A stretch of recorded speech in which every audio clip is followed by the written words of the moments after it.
Hello, Facebook audience. Amy Wood, joined by my brother, Jamie Marsh. He's an actor, and he is a friend of the late, and it's hard to say that, Jamie, the late Mark Blum, who passed away from the coronavirus. My brother's an actor, and Mark was an actor. And you guys were in a Broadway show, Jamie, together. And I'm so sorry because, I met him once, and he was fantastically kind and nice. Actually, probably twice because I saw him on Broadway again later. But I didn't know him like you know him. And I mean, tell us about him. I mean, I know you've worked with him and you know him as a person and a friend and an actor. Yeah, he was just, the first word that comes to mind is mensch. Mark was Jewish. And he was just a stand-up guy. He would always do the right thing. He was just a wonderful, wonderful guy. Just a sweetheart of a man. Never said anything bad about anybody. Was always kind, and an amazing actor. Yeah. You saw the play. How many times did you see that play? A couple, probably. Yeah, probably 4 times. Yeah. And he did it. The play ran for 2 years, and he was in it for at least over a year. And then he got tired of it and left. But I must have probably done that play with him like 500 times. He played my father. Isn't that amazing? Yeah. And Lost in Yonkers was a Neil Simon, Tony Award-winning Broadway production. I mean, it was something. Pulitzer Prize winning. Pulitzer Prize winning. That's right. Yeah. It's Neil's most acclaimed play. Maybe one of his most successful. It's certainly its most acclaimed because it won the Tony and the Pulitzer. And it was made into a movie, yeah, which people may have seen if they didn't see the Broadway show. But Mercedes Rule and Irene Worth were in it. They were wonderful. Mark wasn't in it. They didn't put Mark in the movie. Oh, man. Director, I won't get into that, but he was not happy about that. Yeah, I'm sure he wasn't. Let me ask you a question about Mark for our audience, our wider audience. You may know him from a bunch of different things. Like you were just mentioning before we started to go live, Desperately Seeking Susan with Madonna. Yes. I forgot about that. Rosanna Arquette's husband, who wound up having an affair with Madonna's character in Desperately Seeking Susan. Mm-hmm. But he also, how can I put this? He and Madonna were very close during the filming of that movie. Madonna, was a friendly girl, I guess. And Mark was he was her acting coach. Oh, wow. It's one of the best films she ever did, performance-wise, and it was her first, because he said they would stay at his apartment, or I guess probably her apartment, but they would stay up all night working on her scenes for the next day. Wow. I guess they had a little, like an on-set romance like people have in movies, and and to me, that was, Madonna back then, that was like 91, so Vogue was huge. Yeah. Pretty much at the pinnacle of her career, Truth or Dare. And I was just like, I was just so impressed that he knows her.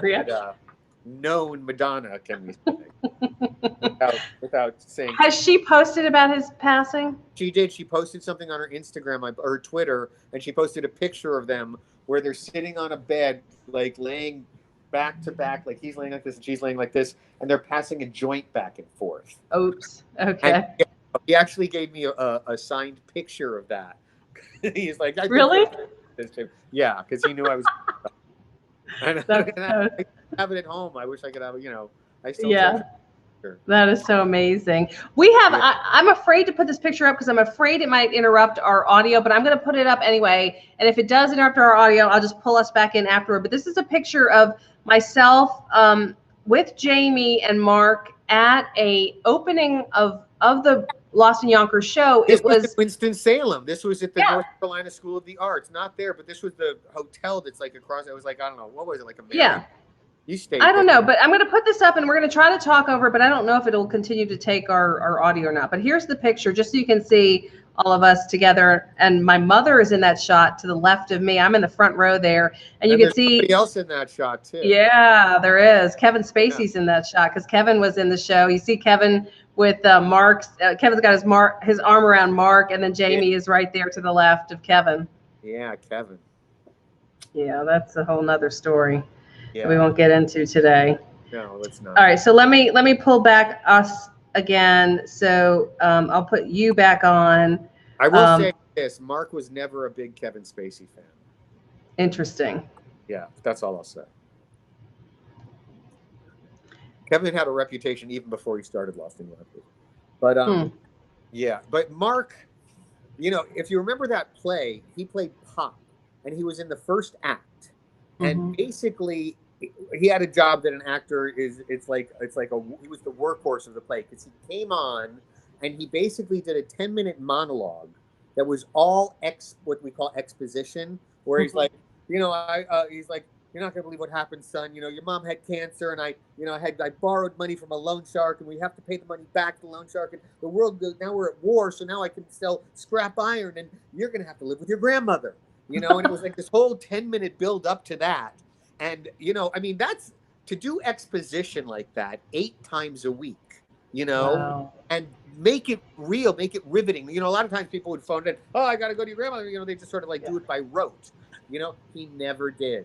He was always, you know, and it was to me, and the other kid who was, you know, the other little kid who was the younger kid who wasn't as diligent an actor as you know we were. We were older. He was 13, so his attention span would go away to listen to a guy do a 15-minute monologue. Me, I was right out of acting class, and you know, to me, you know, it wasn't a monologue; it was a dialogue. I just had no words, you know. So he would talk, go to react, and he'd cut me off, even though I didn't have anything to say. He'd be like, listen, what are you going to say? And I'd be like, he would go in with the next line, you know, just instinctively. We sort of had that tennis match going, you know, and he was just such a generous actor. It wasn't his monologue. It was all of our monologues. Yeah. And 8 times, you know, I never got bored, you know. I won't mention names, but there were a couple actors who came in and didn't have that level of commitment. And so you'd be there and you'd be listening to them, and their eyes would start to turn into jelly donuts as they're just saying by rote the speech that they've memorized and done, you know. And so then you sort of go up, never with me, you know. He was an actor's actor. He wound up teaching at HB Studio, you know, where I studied with Herbert Nuta. That's where he was before, and I guess he had asthma. Oh. Yeah. And I'm so sorry. The hospital, and I guess there weren't ventilators, or I don't know.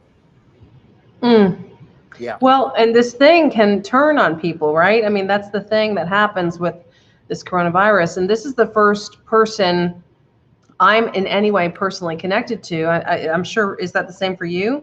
Merritt. Oh, well, Merritt. Yeah, but I'm saying dying. Yeah. We have a friend, a mutual friend of ours that we went to an international school in Stockholm, Sweden as teenagers. And Merritt is a good friend of ours from Egypt. And she actually is Swedish too, half Swedish, half Egyptian. And she's been living in Sweden, but doing tours in Egypt. And she had just arrived for a tour when her symptoms popped. And in Egypt, they're very strict, and they are taking you to a fever hospital and then to a coronavirus positive hospital. And so she has just been literally locked in her room. And until she has 2 48 hours apart, back-to-back negative tests, she cannot leave. Nope. And but they're not, I mean, I guess they're alive, and she's going to get through this. So that's yeah, and she's okay. But she's had really bad cough and oxygen. That's a whole nother story. But I'm so sorry for the loss of Mark, because I mean, it's just unreal. He was also in Crocodile Dundee. Oh yeah. And he was he played a lot of a-holes, you know. He was like sort of good at playing like the pompous, you know, guy who thinks he's got everything. That was sort of his thing for a while. Shtick. So in Crocodile Dundee, he was the guy that Crocodile Dundee showed up, you know. And he was also in a movie with Sean Connery. I can't remember. If anyone wants to Google it. Google it. Me the best Connery story. Oh, really? Can you tell it? Mark is like the bad guy, and it's the big climactic scene of the movie. And Mark is supposed to unload his Uzi at him, or his machine gun, you know? And so they rehearse it, and Mark like unloads his machine gun at him, and Sean just kind of stands there. And Mark's like, Mr. Connery, you know, because Mark was like, you know, I'm good with my Uzi. I know what I'm doing, you know, with my character. And so he's like, Mr. Connery, are you gonna like duck or move out of the way or something. And he said, Sean Connery said, "No, I've read the script. You miss me." That's awesome. Isn't It's the Presidio. Yeah, the Presidio, yes. Yeah, the Presidio. So Wow. in that tactic scene, Mark really wanted Sean to try and dodge the bullet. I don't know. Well, you'd have to watch it, but that's a funny Mark story. I had a great experience when I was out with Mark Blum doing Los Angeles. We opened in Washington D.C. We went from Winston-Salem to Washington D.C. and we're sitting in a restaurant in Georgetown. And this is the first time I understood what it was like to be sort of the type of celebrity that he is, who's not a big name, but he's got a face that you recognize. And we're sitting there eating dinner, and this nice young woman, probably in her 30s, comes up and she's like, "Did you live in Massachusetts and go to school?" And he's like, "No, I didn't. Thank you." She's like, and he just kind of blew it up. He wasn't going to go, he was eating his dinner, and she interrupted dinner. We're in a restaurant. We're like, and he's like, "No, I didn't. Sorry." I'm thinking that'd be enough. And he's like, "No, like, how do I, like, did you?" Then she names someplace else, and he puts his fork down, and he, being played. It's like, "No, listen, you probably, I'm an actor. You probably see me in a movie, and this happens a lot. And I just thank you. It's good to see, thank you very much." Yeah. And she goes, "No.